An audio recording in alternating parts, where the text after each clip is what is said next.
ఆచారాలు ఎంత ముఖ్యం, కానీ మన ఆచారాలు ఇప్పుడు ఒక ఆచారాల్లో మార్పులు కూడా అంత అవసరం. డెఫినెట్గా ఈ రెండింటిని మనం సింక్రైజ్ యువతే చేయగలుగుతాం. యువత మీరే చేయాలి, మీరందరూ అది అవుతుంది, మేమంతా కొంచెం పెద్దవాళ్ళం అవుతున్నాం. సో నేను అనేది ఏంటంటే, ఒకప్పుడు సతీ సహగమనం అనేది ఆచారమే. పెళ్ళిళ్ళు అదే ఎన్ని పెళ్ళిళ్ళైనా చేసుకోవడం ఆచారంలో భాగంగా ఉండేది. కానీ తర్వాత ఆచారంలో తప్పును తెలుసుకుని మార్పులు చెందుతూ వచ్చారు. నేను చెప్పేది, ఒకప్పుడు మరి భర్త చచ్చిపోతే భార్య ఆయనతో పాటు చనిపోవాలనేది ఆచారం. ఆచారాన్ని అడ్డం పెడతారు అనేవాళ్ళు. కానీ దానికే కదా రాజా రామ్మోహన్ రావు గారు లాంటి వాళ్ళందరూ దానికి వ్యతిరేకంగా పోరాటం చేస్తారు.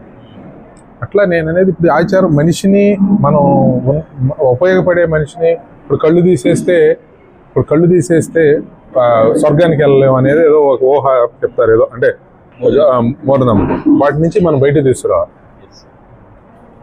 వీటిని మనం అది ఇప్పుడు నెక్స్ట్ జనరేషన్ ఇలాంటి వాళ్ళు టేకప్ చేస్తేనే మాలాంటి వాళ్ళు ఏదో మోటివేట్ చేస్తాం. కానీ అది చాలా ఇంపార్టెంట్. అది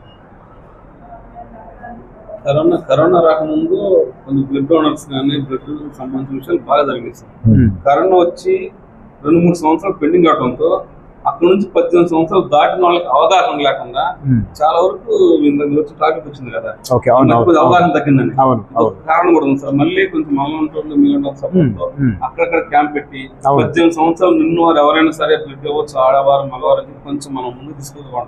ఆ 3 సంవత్సరాలు బ్రేక్ అవుతాం అంటే అశోక్, ఇక్కడ వాట్ ఐ అంటే నేనేమనుకుంటున్నానంటే, చేసేవాళ్ళు అప్పుడు ఇప్పుడు చాలా సార్లు ఉన్నా, ఇప్పుడు అసలు అప్రోచబుల్ ప్లాట్ఫామ్ కూడా చాలా ఇంపార్టెంట్. అంటే ఇప్పుడు సపోజ్ నువ్వు ఒక సేవ చేయాలనుకున్నావు, సేవ ఎవరికి చేయాలనుకుంటున్నావు, దానికి అక్కడ ఎవరిని కలవాలి అంటే, ఇప్పుడు నువ్వు కలిసే వ్యక్తి నిస్వార్థంగా కొంత హెల్ప్ చేసేవాడు అవ్వాలి, నిన్ను వాడుకునే వ్యక్తి కాకుండా. అంటే నువ్వు చేసేదే సేవ కోసం వచ్చావు, నువ్వు సర్వీస్ కోసం వచ్చావు. వీళ్ళు ఎక్కడి నుంచో వచ్చి పాపం సర్వీస్ చేద్దాం వచ్చారు. వచ్చినప్పుడు వీళ్ళ ద్వారా నేనేదో పేరు గడించేద్దాం, లేదా నేనేదో దాని ద్వారా లబ్ధి పొందుదాం అని అనుకోకుండా ఉండే వ్యక్తులను ఐడెంటిఫై చేయడం కూడా ముఖ్యం. ఇప్పుడు ఇక్కడ ఏమవుతుందంటే, చాలా మందికి పని చేయాలి, సర్వీస్ చేయాలని చాలా మంది యూత్లో ఉంటారు. కానీ వాళ్ళు సమాజంలో జరిగే కొన్ని పరిణామాలను జీర్ణించుకోలేక వాళ్ళు సైలెంట్ అయిపోతున్నారు.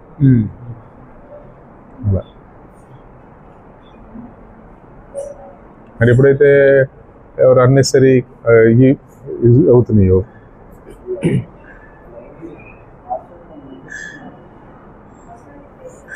బ్లడ్తో పాటు ఇది కూడా మొదలు పెట్టండి, ఆర్గానిక్. అది కూడా అంటే ఎన్ని చేయగలిగితే అన్ని అవుతాయి, ఏముంది నష్టం. నేనేమంటానంటే, సంవత్సరానికి 10 మందికే కళ్ళు ఇచ్చేవాళ్ళు దొరికారు అనుకుంది, ఎవరు నాలంటాడు.